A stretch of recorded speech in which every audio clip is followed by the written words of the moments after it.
de Roma, aquí lo que hay que considerar es que la historia de Roma es bastante grande, ¿verdad? Es bastante grande Licenciado, no le y escucho nada. no, déjeme ver qué puede estar pasando. Sí se lo escucha, licenciado. Muchas gracias. Lo que no sabemos es que se va a presentar. Sí, sí voy a presentar, solo que todavía estoy en ese proceso. Bueno, entonces les decía que lo que vamos a estudiar es la periodización de Roma. La periodización de Roma. ¿Por qué se hizo la periodización de Roma? Lo que ocurre es que prácticamente, lo permítame un momentito.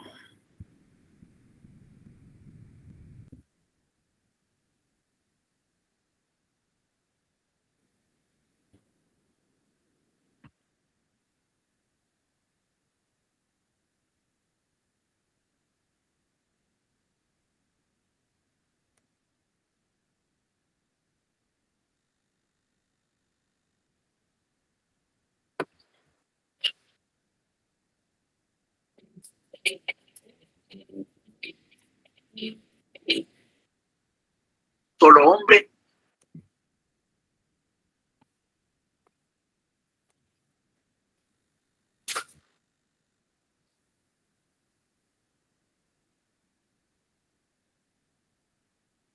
Bien.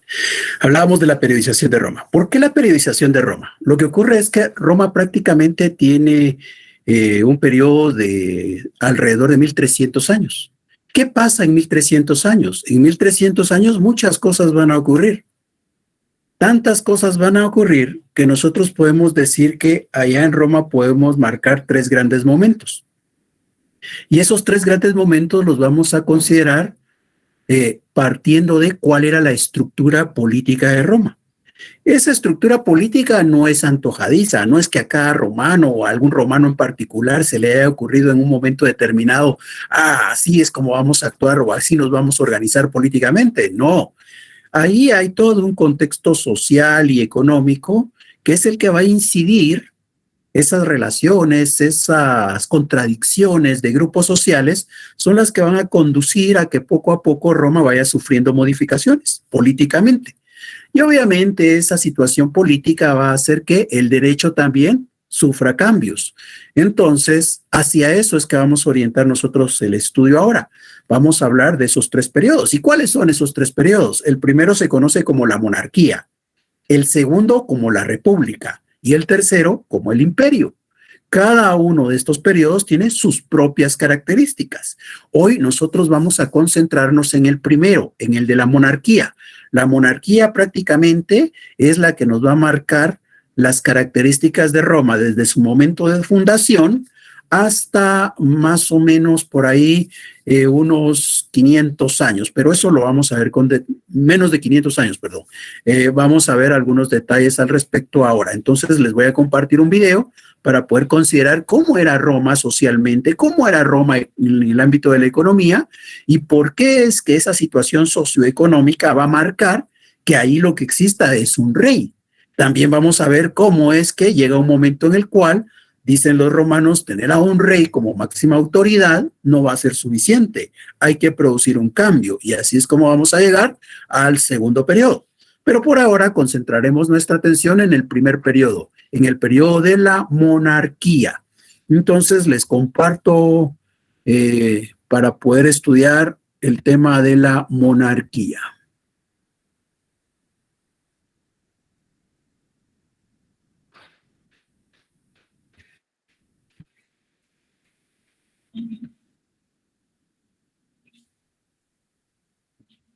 Bienvenidos. Hoy vamos a hablar de la monarquía, la primera etapa en la periodización del desarrollo de Roma.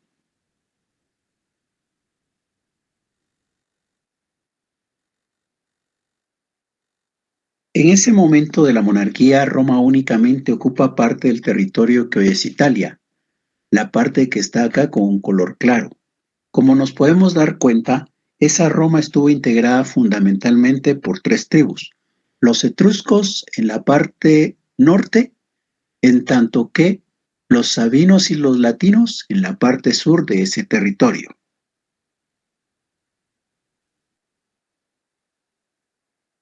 En cuanto a la fundación de Roma, existe una leyenda, pero eso es solamente una leyenda, una explicación creada por los romanos para dar a conocer cómo se da la fundación de Roma. Según esa leyenda, el héroe troyano Eneas tiene un hijo, Ascanio, quien se encarga de fundar una ciudad, Almolonga. El cargo de rey en esa ciudad es hereditario y llega un momento en el cual hay dos hermanos, en donde hay uno, el primogénito, ocupando el cargo de rey, en tanto que el segundo no lo puede ocupar. El segundo está interesado en ser rey, entonces lo que hace es destronar al hermano. Pero él sabe que al destronar al hermano, quien debe suceder es el primogénito del hermano, el hijo que pueda tener el hermano. Este hermano no tiene hijos varones, solamente tiene una hija.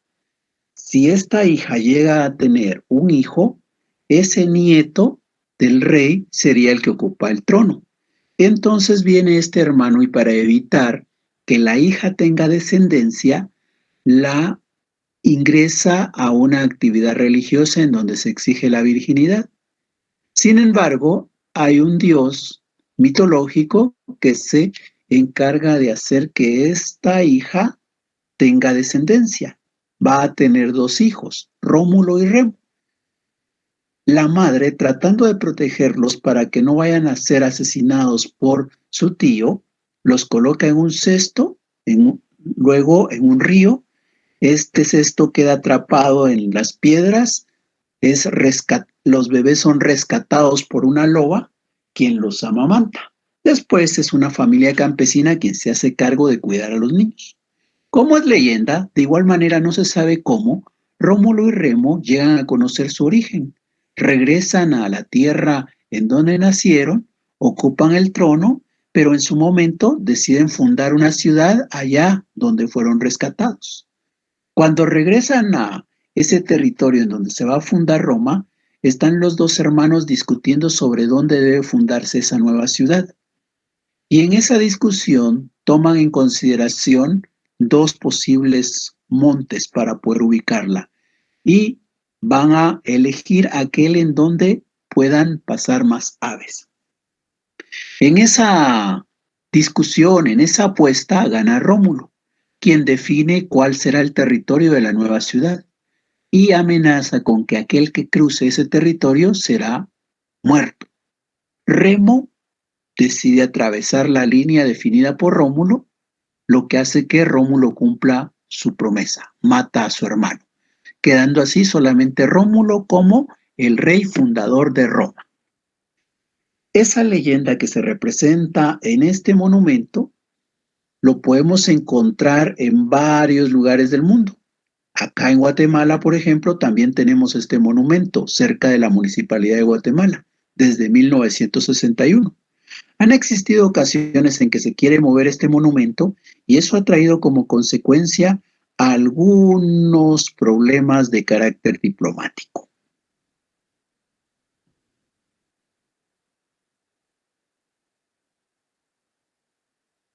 Ahora hablamos del contexto económico de Roma durante la época de la monarquía. En esta etapa del desarrollo de Roma, prácticamente Roma es solamente la ciudad. Y en esta ciudad se producen los bienes que van a consumir los que habitan esta ciudad. Es decir, Roma no es capaz de producir más allá de sus necesidades. Consecuentemente, no tiene un excedente económico que pueda destinarlo al intercambio. No hay mercancías que sobren en Roma y que se puedan intercambiar por bienes producidos en otras economías. Por tanto, no salen mercancías de Roma. Pero si Roma no es capaz de exportar mercancías, tampoco tiene las posibilidades de conseguir la importación de mercancías. Por tanto, estamos ante una economía cerrada. Cerrada porque no salen mercancías de esa economía, pero tampoco pueden entrar mercancías a la misma. También se dice que esta es una economía autárquica. ¿Por qué es una economía autárquica? Porque esta economía solamente es capaz de producir para cubrir las necesidades de sus habitantes. no es capaz de producir para un intercambio. Entonces, lo que produce Roma es utilizado para cubrir las necesidades que se tienen dentro de Roma. Esto es una economía autárquica. Ahora, ¿qué pasa con el intercambio dentro de esta ciudad? Para intercambiar mercancías en esta ciudad se utilizó como equivalente general las cabezas de ganado. Eso quiere decir que aquel que tenía cabezas de ganado podía conseguir cualquiera de las demás mercancías que se generaban dentro de esa economía. Todos estaban interesados en tener cabezas de ganado, porque esto permitía obtener los satisfactores necesarios. Con el paso del tiempo, van a empezar a surgir las primeras monedas. Durante el reinado de Servio Tulio, supuestamente aparecen las primeras monedas elaboradas en cobre. Estas primeras monedas tienen en un lado la cara del dios Juno. Este dios tiene dos rostros, uno viendo hacia la izquierda y otro hacia la derecha, que representa uno viendo al pasado y otro viendo al futuro, porque esto nos muestra el cambio de año. En el otro lado de la moneda teníamos una pequeña embarcación.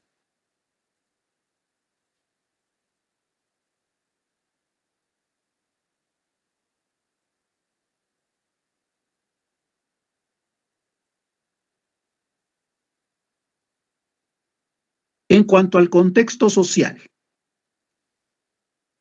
durante los primeros años de la monarquía, la base estuvo en la gens, donde una gens es una comunidad gentilicia, es decir, una agrupación de personas que tienen vínculos de sangre entre sí. La comunidad gentilicia era lo más importante en ese momento. Y estas comunidades gentilicias derivan de aquellas tribus que hemos mencionado antes, de las tribus etruscas, ladinas y sabinas. Estas comunidades gentilicias tenían independencia incluso del poder del Estado. Estas comunidades podían declararse la guerra unas a otras sin la intervención del Estado de Roma. Con el paso del tiempo va a aparecer la figura de la familia. La familia va a tener como responsable a un pater familias. El pater familias es el único sujeto pleno de derecho. Este pater familias es el único que puede ejercer el derecho de propiedad. El pater familias tiene como integrantes de su familia a todas las personas que dependen de él, a todas las personas que están sometidas a su poder. En esta familia lo que cuentan son las relaciones de poder, no los vínculos consanguíneos. Estas familias son las que van a dar lugar a la conformación de los patricios. Los patricios es un grupo social que se supone surge desde la época de Rómulo, cuando vino este rey y decidió dividir a los habitantes de ese territorio. En un grupo colocó a todas aquellas personas que parecían fuertes para ir a la guerra, que seguramente podrían lograr el éxito en esa batalla. A estas personas, Rómulo los calificó como ciudadanos romanos.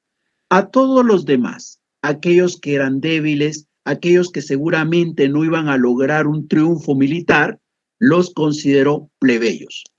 De estos que fueron los primeros ciudadanos, es donde se integra el Senado. Ese Senado está integrado por ciudadanos romanos y los hijos de esos senadores son los que van a conformar al grupo de los patricios. Por tanto, los patricios son los descendientes de aquellos primeros senadores, porque la palabra patricios deriva de pater, pater familias, y los pater familias son los que conformaron en su momento ese primer senado. Entonces, los patricios son los descendientes de los paterfamilias que han conformado aquel senado. Ahora, a esta ciudad llegaron peregrinos. Estos extranjeros en Roma tienen dos posibilidades. Esta posibilidad va a estar determinada por las condiciones en que los peregrinos llegan a Roma. Si los peregrinos que llegan a Roma carecen de medios para producir y no cuentan con los medios de subsistencia, para poder vivir en Roma van a tener que someterse al poder de un pater familias. van a tener que buscar la protección de un pater familias. A estos peregrinos que están sometidos a un pater familias se les va a conocer como la clientela. Pero existe la otra posibilidad, que los peregrinos, que los extranjeros que llegan a Roma cuenten con medios para producir, cuenten con medios de subsistencia. Y en ese esquema, ellos no van a estar dispuestos a someterse a un pater familias. Ellos van a vivir fuera del poder del pater familias. Estos extranjeros que tienen medios para producir o que cuentan con medios de subsistencia van a venir a sumar al grupo de los plebeyos. La historia social de Roma es una historia de conflictos entre patricios y plebeyos durante la época de la monarquía.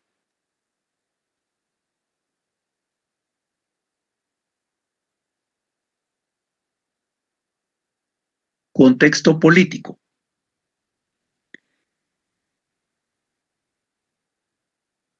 En Roma, la máxima autoridad va a ser el rey. El primer rey de Roma fue Rómulo. A Rómulo se le debe dos elementos importantes en la conformación de Roma. Primero, la instauración de la propiedad privada y segundo, la conformación del primer senado. Este primer senado, inicialmente integrado por 30 personas y después, siempre durante Rómulo, llegó a estar conformado por 100 personas. Ahora, después de Rómulo, era necesario tener otro rey. A la muerte de Rómulo, se decide que el cargo de rey es por elección. Entonces, hay que hacer una elección. El Senado va a crear las condiciones para que en asamblea popular los ciudadanos romanos elijan a su nuevo rey. Entonces, el cargo de rey va a ser por elección y vitalicio. Eligen como rey a Numa Pompilio. ¿Qué se reconoce en Numa Pompilio? En Numa Pompilio se tiene una tendencia a promover las actividades religiosas. Prácticamente todas las normas relacionadas con los dioses que iba a tener cada familia y los dioses que iban a tener en común todas las gentes o todas las familias, eso se define desde Numa Pompilio. Numa Pompilio fue un rey más orientado a actividades pacíficas que militares, a diferencia de Rómulo. Después de Numa Pompilio, el rey electo fue Tulio Hostilio. Ya el nombre nos dice cuál es su inclinación. Tulio Hostilio fue un rey orientado más a la actividad militar. Él se encargó de estructurar el ejército y de orientar los procesos que permitían formar a las personas que integraban el ejército. Seguidamente, el rey es Anco Marcio. Anco Marcio tiene como aportes la consolidación de los plebeyos. Durante el reinado de Anco Marcio, los plebeyos logran consolidarse.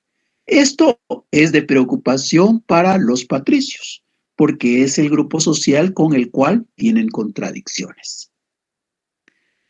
Seguidamente, se tiene como rey a Tarquino Prisco. ¿Qué pasa con Tarquino?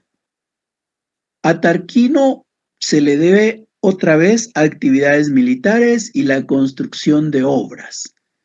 También amplió el Senado a 300 integrantes. Luego tenemos a Servio Tulio. Servio Tulio es el rey que más cambios introdujo en Roma.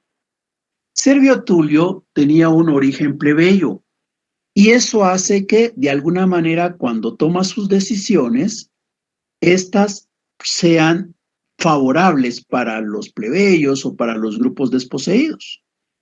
Pero que Servio Tulio haya llegado a ser rey no quiere decir que el plebeyo tuvo la oportunidad de ocupar el cargo, el trono. No, lo que ocurre es que Servio Tulio ha sido adoptado por un ciudadano romano y esa adopción es la que le da la oportunidad de poder participar en una asamblea en la que resulta ser electo rey.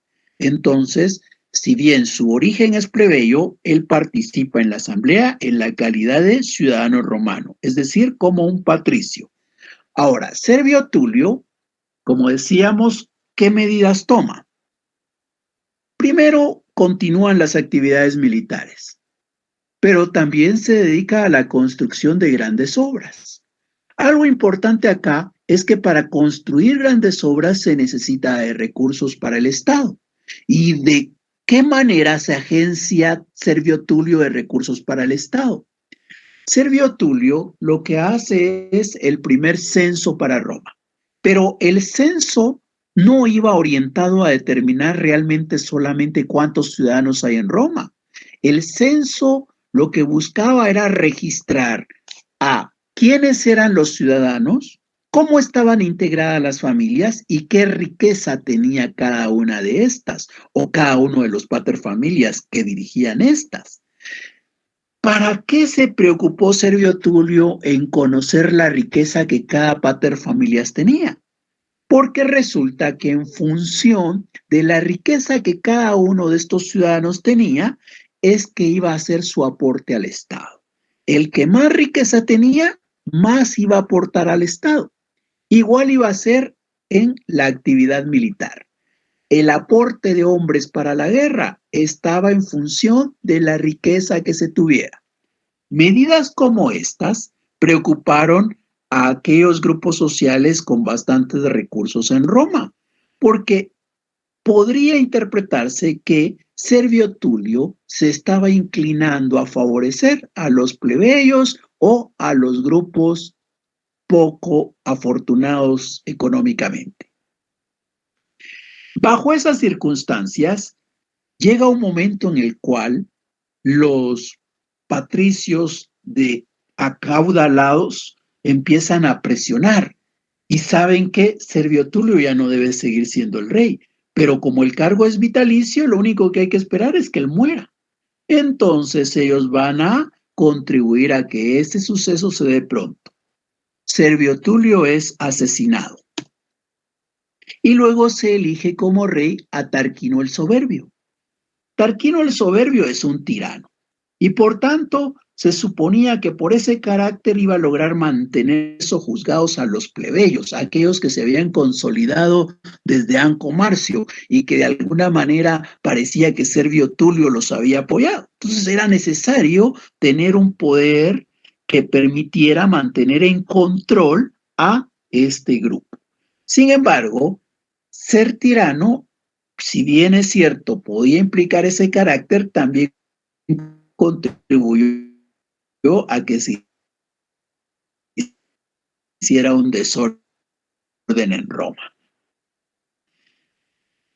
Llega un momento en el cual se supone el hijo de este rey viola a una mujer de una familia muy importante, un conflicto mayor. Lo que quedaba entonces bajo esas circunstancias era otra vez asesinar al rey para elegir otro. Sin embargo, ya los patricios dicen, ¿y quién de nosotros podría tener la capacidad de mantener el control sobre Roma como para que pueda ocupar el cargo? Pues no hay ninguno entre nosotros. Entonces, ¿qué es lo que hay que hacer? Hay que cambiar la estructura. Ya no podemos estar pensando en un solo hombre que sea capaz de mantener el control sobre Roma y sojuzgados a los plebeyos. Entonces, es necesario crear una nueva estructura. En ese contexto, la vemos como la República.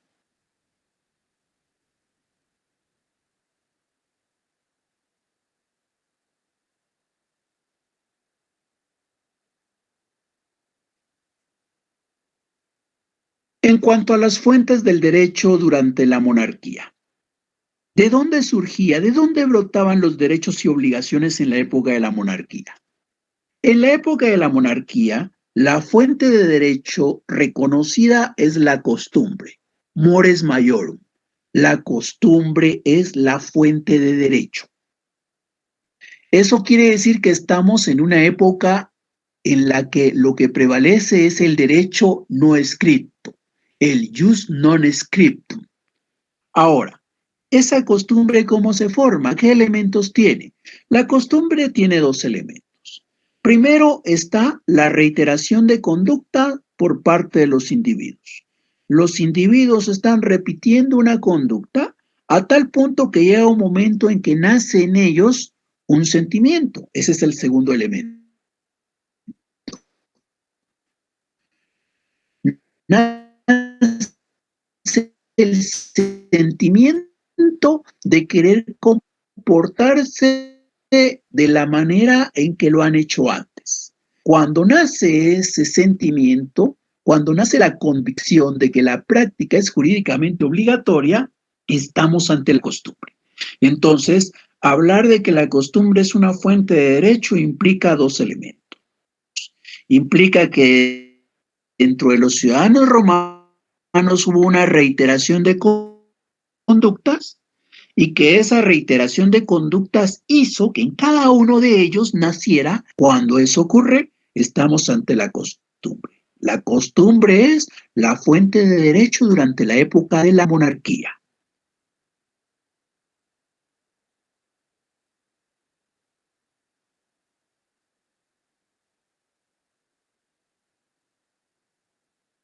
Bien, entonces hemos estudiado la monarquía.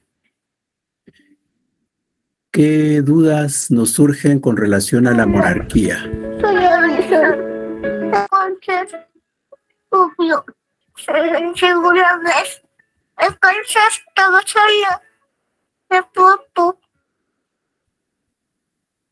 ¿Qué dudas hay? ¿Todo está claro?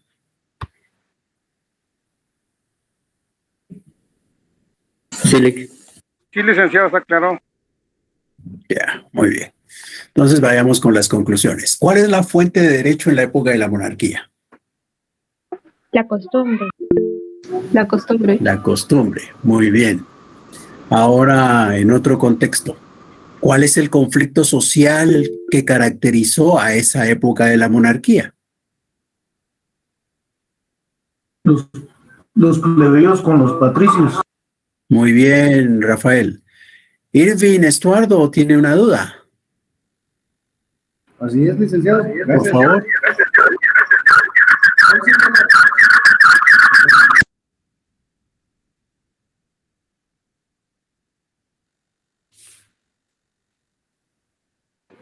Listo, licenciado. Le escucho. Gracias. En el punto o en el concepto de costumbre, que usted nos expone directamente como una base o la raíz de lo que podría ser el derecho, ¿cómo podría asediar o cómo podía el derecho comprenderse en su totalidad, sabiendo de que ellos, pues, en ese mismo contexto que vivía, tenían guerras, no estaban en búsqueda de la paz? ¿O cómo usted nos podría dar una visión de ese mismo contexto o qué tan fehaciente podría ser el término de derecho ante esa misma costumbre que manejaba el romano en ese tiempo? Es que la costumbre es el derecho, ¿ya? El derecho consuetudinario es derecho. No quiere decir que el derecho consuetudinario no es derecho, porque entonces no lo llamaríamos derecho. La costumbre es derecho, no es otra cosa, es derecho. El derecho tiene dos formas de ser. Hay uno que lo crea la sociedad directamente en la vida que va, en la medida que va reiterando conductas. Los ciudadanos van creando derecho y ese derecho que crean es el derecho consuetudinario, simplemente llamado costumbre. Ese es un derecho consuetudinario. Esa es parte del derecho. Pero no solamente la sociedad con la reiteración de conductas genera derecho. También resulta que esta sociedad ha creado un Estado y le ha dado la oportunidad al Estado de que haga normas jurídicas. Y esas normas jurídicas que hace el Estado también son derecho. Es un derecho creado por el Estado. Entonces hay un derecho que crea la sociedad y hay un derecho que crea el Estado. Y los dos son derecho. Los dos suman eso que es el derecho. Uno es el derecho consuetudinario, el creado por la sociedad directamente con la participación de todos, y el otro es el derecho estatal, creado por representantes de la sociedad, como por ejemplo nosotros con el Congreso de la República. Pero no quiere decir que la costumbre no es derecho, la costumbre es derecho. Por eso decíamos que la costumbre es la fuente de derecho. porque cuando hablamos de las fuentes de derecho estamos hablando de dónde brotan los derechos, de dónde brotan las obligaciones, y un punto del que brotan en ese momento es la costumbre. La costumbre es la única fuente de derecho en ese momento histórico de la monarquía. Ahora, que haya guerras, eso no tiene nada que ver con el derecho. Igual hoy, por ejemplo, estamos hablando de que hay una guerra entre Ucrania y Rusia y no quiere decir, entonces no hay derecho ahí. Claro que hay derecho. El derecho y las guerras no tienen ninguna relación entre sí. Entiendo, licenciado, y tal vez iba más formulado en la parte de los estratos sociales, o sea, los beneficios que podían obtener las personas, o sea, a todos los estratos o directamente a una cierta parte de la población, como a veces se manejan las cuestiones económicas, ¿verdad? Bien, Irving. Entonces, hablamos sobre el conflicto social, ¿verdad? Ya dijeron, recuerdo que fue Rafael el que dijo que el conflicto social que caracterizó esa época era el conflicto que había entre los plebeyos y los patricios. Muy bien. Considerando También plebeyos y patricios. estaba, licenciado, el conflicto que había cuando había cambio de monarquía. No es así. No es que por el cambio de monarquía es que hay conflicto entre aquellos. Es por el conflicto que hay entre ellos que se dan los cambios en la monarquía. Es decir, lo que ocurre primero es el conflicto social. Los cambios políticos responden a los cambios sociales, a las luchas sociales. No es que primero cambie la política y después cambie la sociedad. No, primero cambia la sociedad. Primero ocurren las cosas en las relaciones sociales y luego se producen cambios en el ámbito político, en la esfera política. En este caso, las luchas que habían, los conflictos que se estaban dando entre los patricios y los plebeyos, es lo que va a conducir a que se den cambios en el espectro político, en la esfera política. Bien, pero lo que sí es cierto... Perdón, Rafael. Lo que yo estaba pensando era en el hecho del, por ejemplo, el último monarca que se fue un tirano en este caso, ¿verdad? Entonces dijeron, no podemos dejar en manos de una persona todo el gobierno. Se da cuenta que ahí el conflicto era ya no eran entre los que estaban abajo, sino se dieron cuenta que el que estaba arriba no estaba haciendo las cosas bien. Entonces dijeron, mejor hay que regularlo, ¿no? No fue así. No fue así. ¿Qué es lo que ocurrió? ¿Por qué eligieron al último rey? ¿Por qué eligieron al tirano?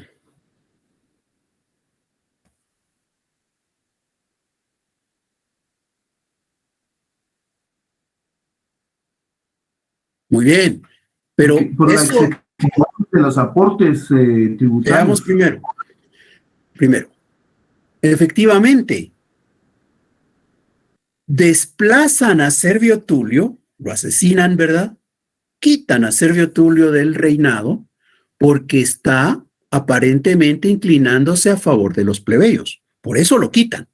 Y en su lugar llega el último rey. Ahora, este rey, ¿por qué lo eligen a él? ¿Por qué no a cualquier otro? ¿Por qué él es el elegido? ¿Qué tiene él que hace que lo elijan?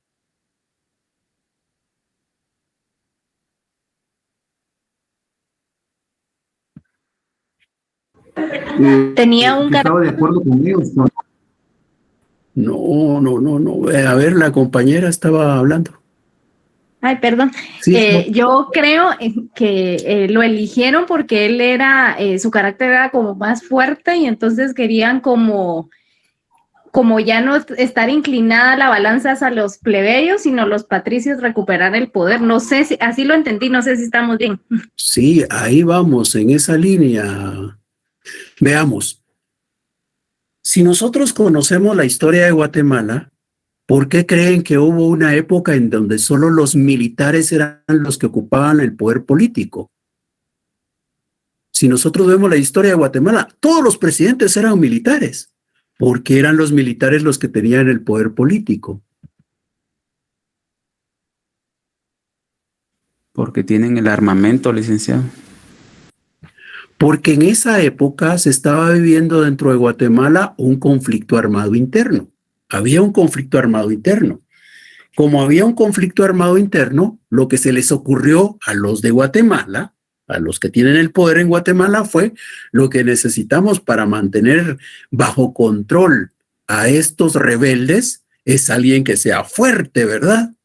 Alguien que sea fuerte. ¿Y quién puede ser fuerte? Un militar. Entonces, por eso teníamos presidentes militares. Porque se asumía que ellos con el poder que tienen podían mantener sometidos a todos los grupos insurgentes que habían en Guatemala. Igual ocurrió allá en Roma. Allá en Roma resulta que los plebeyos poco a poco pareciera que se van a sublevar. Los plebeyos están peleando, están luchando. Entonces, ¿qué necesitamos para mantener bajo control a los plebeyos? ¿Qué necesitamos para que los plebeyos no vayan a triunfar en su lucha? Lo que necesitamos es alguien que sea fuerte, alguien que pueda imponerse sobre ellos. ¿Y quién puede ser? Pues aquel que es tirano, ¿verdad? Tiene un carácter fuerte, tiene las características que fácilmente podría mantener bajo control a todos esos plebeyos que buscan conseguir algo para ellos. Entonces, por eso Tarquino, el soberbio, es elegido el rey. Ya, por eso lo eligen a él.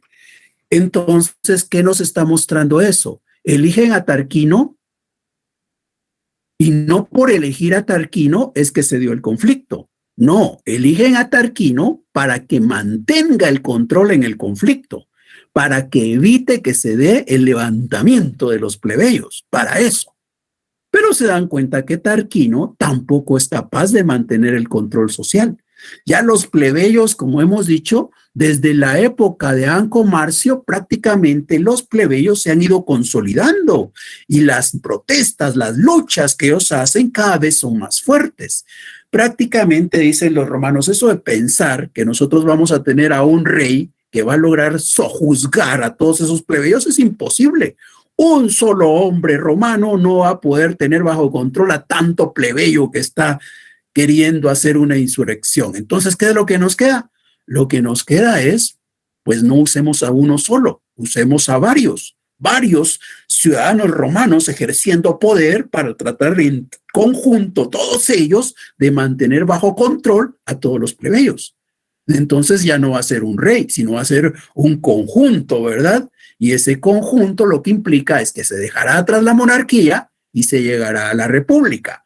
Entonces, ¿qué es lo que nos debe quedar claro acá? Lo que nos debe quedar claro es que el conflicto social es el que está provocando cambios en lo político, no al revés. No es que lo que pasa en la política produce cambios en las relaciones sociales, en las relaciones entre los grupos sociales. ¿Alguna duda? No, claro, Leque. Gracias. Bueno, entonces, otra cuestión. Veamos cómo hemos entendido la conformación de estos grupos sociales. Imaginémonos que existe Argus. Argus es un griego, ¿ya? Argus es un griego, él vive en Grecia. Este señor que vive en Grecia es un griego acaudalado, ¿ya? Es un griego acaudalado, es un griego que tiene mucha riqueza. Tiene mucha riqueza y se ha cansado de estar viviendo en Grecia. Viene y consigue llevarse todo su patrimonio. Él tiene bienes suficientes como para poder cubrir sus necesidades sin trabajar. Él puede vivir cómodamente. Él no necesita que alguien lo ayude para encontrar la sobrevivencia, para encontrar los medios que le permiten estar vivo, los medios de subsistencia. Entonces viene él, cansado de su vida en Grecia, se traslada a la ciudad de Roma. Cuando él está en la ciudad de Roma, ¿a qué grupo social pertenece él?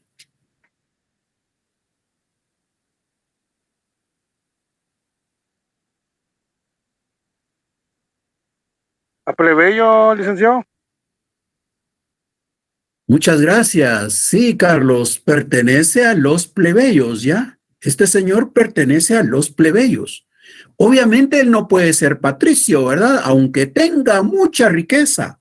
Aún imaginémonos, es más rico que todos los patricios. Entonces, ¿por qué no lo metemos entre los patricios?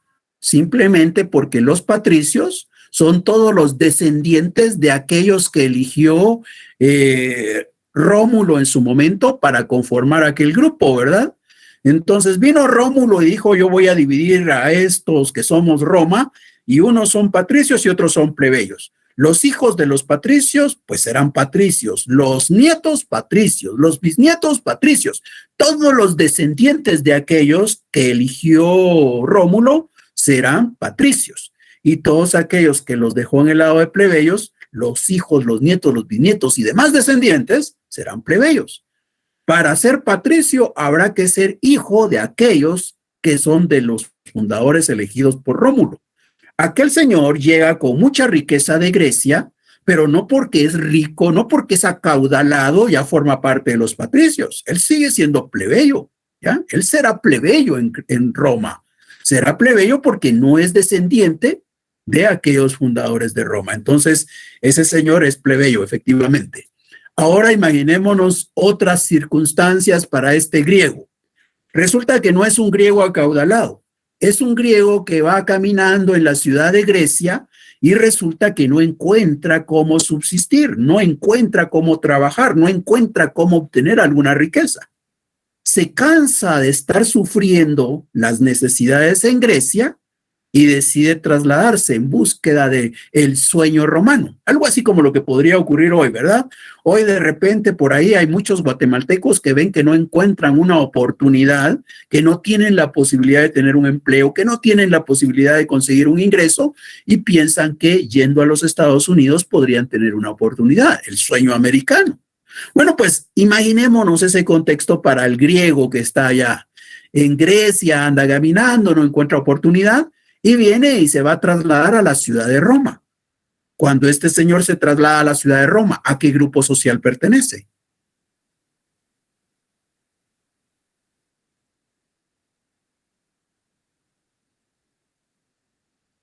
Muy bien, Fernando y Zulmi. Este señor pertenece a la clientela. Él va a ser cliente. ¿Por qué? Porque él llega a la ciudad de Roma, pero no tiene cómo garantizar su subsistencia. Y entonces, ¿qué tiene que hacer? Tiene que conseguir protección de alguien. ¿Y quién le va a proveer esa protección? Pues seguramente un pater familias, ¿verdad? Entonces, este señor pertenece a la clientela. Bajo esas circunstancias, ¿qué diferencia hay entre ser cliente y ser plebeyo?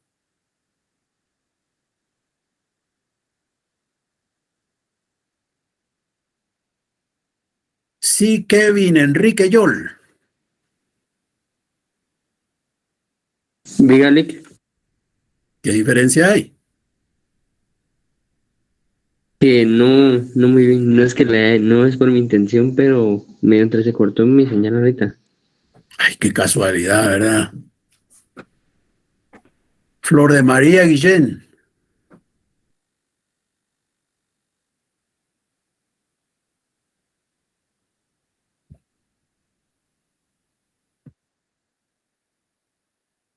Licenciado, dijo sobre la diferencia entre plebeyos y clientes, Sí, por favor. que los plebeyos tenían los medios de subsistencia mientras que los clientes no. Sí, esa es una diferencia, ¿verdad? Unos están supeditados y los otros están son independientes de los paterfamilias. Muy bien. Ahora, ¿qué diferencia encontramos entre un esclavo y un plebeyo?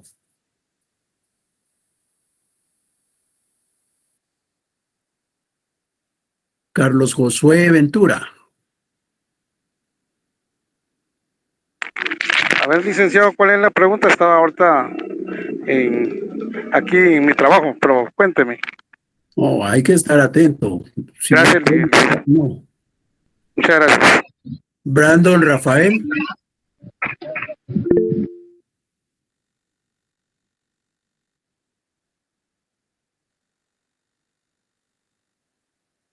Sí.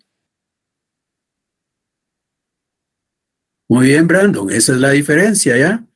El esclavo es visto como hoy podríamos estar viendo al perrito, al gato, o allá en el área rural, a la vaca, al caballo. Así es visto el esclavo. Mientras que el plebeyo no. El plebeyo sí es una persona. La diferencia es que el plebeyo realmente es una persona libre, ya es una persona libre, es una persona que tiene con qué cubrir sus necesidades, y si no, pues tendrá la oportunidad también de ir y conseguir ser empleado, ¿verdad? Trabajar para alguien, pero igual es una persona libre, no como el esclavo. El esclavo ni siquiera es considerado persona. Muy bien. Ahora, ¿qué diferencia hay entre el esclavo y el cliente?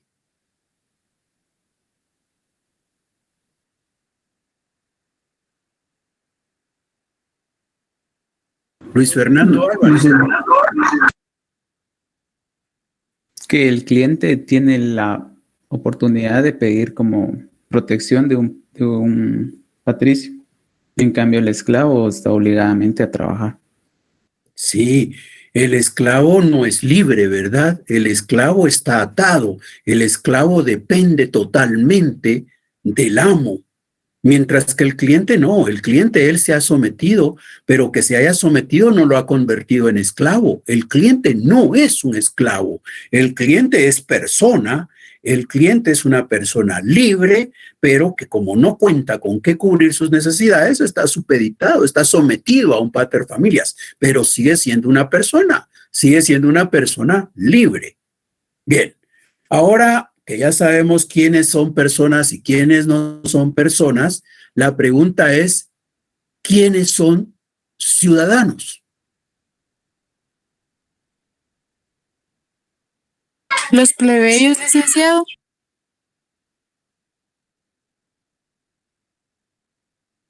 Gracias. ¿Alguien más? Los patricios. Los patricios, ¿verdad? Los patricios, licenciado. Muchas gracias, Carlos. Los nacidos en Roma. No, eso es mucho más general, porque los nacidos en Roma pueden ser incluso... En Roma, ¿quiénes pueden nacer? Pueden nacer plebeyos, pueden nacer patricios, pueden nacer esclavos, pueden nacer hijos de clientes también, ¿verdad? Es decir, si decimos los que nacen en Roma, estamos abarcando a todos los seres vivos que hay allá. Y no todos los seres vivos que hay allá son considerados personas, ¿ya? No todos los seres humanos son considerados personas. Mucho menos todas las personas consideradas ciudadanos. Ciudadanos solamente son los patricios, ¿ya? Solo los patricios son ciudadanos, los demás no. Entonces, ¿a quiénes protege el derecho romano? A los patricios, licenciado. A los patricios, solo a los patricios protege el derecho romano. A los plebeyos no, a los clientes no, a los esclavos menos, ¿verdad? Porque no son personas. El derecho romano protege únicamente a los patricios. Esa era la razón por la que había una lucha entre los plebeyos y los patricios. ¿Qué andan buscando los plebeyos? Los plebeyos quieren ser reconocidos como ciudadanos. ¿Y por qué quieren ser reconocidos como ciudadanos? Porque quieren recibir la protección del derecho. Eso es lo que están peleando los plebeyos. Los plebeyos luchan contra los patricios porque quieren ser reconocidos como ciudadanos, porque quieren conseguir la protección del derecho romano. Y los patricios no quieren concederles esa condición. Los patricios no quieren concederles la oportunidad de ser ciudadanos. Los patricios no quieren que el derecho proteja a los plebeyos. Y esos son los motivos del conflicto. Por eso es que los patricios andan buscando por todos lados la manera de mantener el control sobre los plebeyos, para que estos no consigan la ciudadanía, para que estos no consigan la protección del derecho. Ese es el conflicto que hay. Y por eso es que dejan de lado la monarquía, porque se dan cuenta que un rey ya es incapaz de mantener bajo control a tanto plebeyo organizado que hay. Y entonces hay que cambiar la forma de organización política. Un solo rey ya no es capaz de lograr esto. Cambiémosla. ¿Y cómo la cambiamos? Teniendo a un conjunto de personas ejerciendo poder sobre todos los plebeyos. Y cuando hablamos de un conjunto de personas ejerciendo poder, nos estamos refiriendo entonces ya a la república, que es lo que veremos en la próxima clase. Bien, ¿alguna duda? Todo bien explicado, licenciado, gracias. Bien. Licenciado, perdone,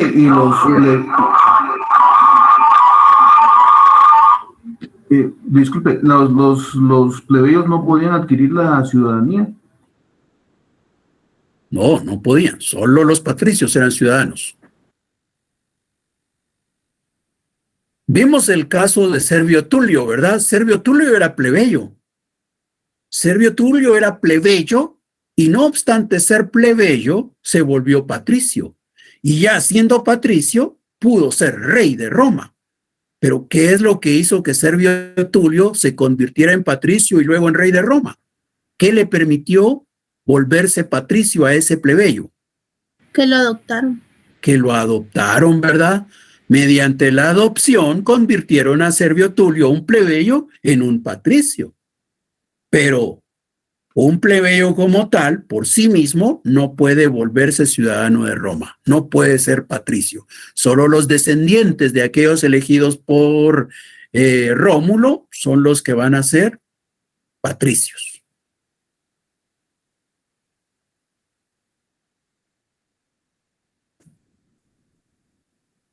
Bien, si no hay dudas, entonces nos quedamos acá y estaríamos en clase nuevamente el miércoles. Les aclaro, la próxima semana sí ya vamos a tener nuestro cuestionario semanal sobre lo que veamos en el transcurso de los días de la semana, ¿verdad? Entonces, ya la próxima semana tendremos nuestro cuestionario. Así que estamos sabidos y nos vemos nuevamente en clases el próximo miércoles, siempre a las 16 horas. ¿Qué pasó, Belkis Carolina Gómez López?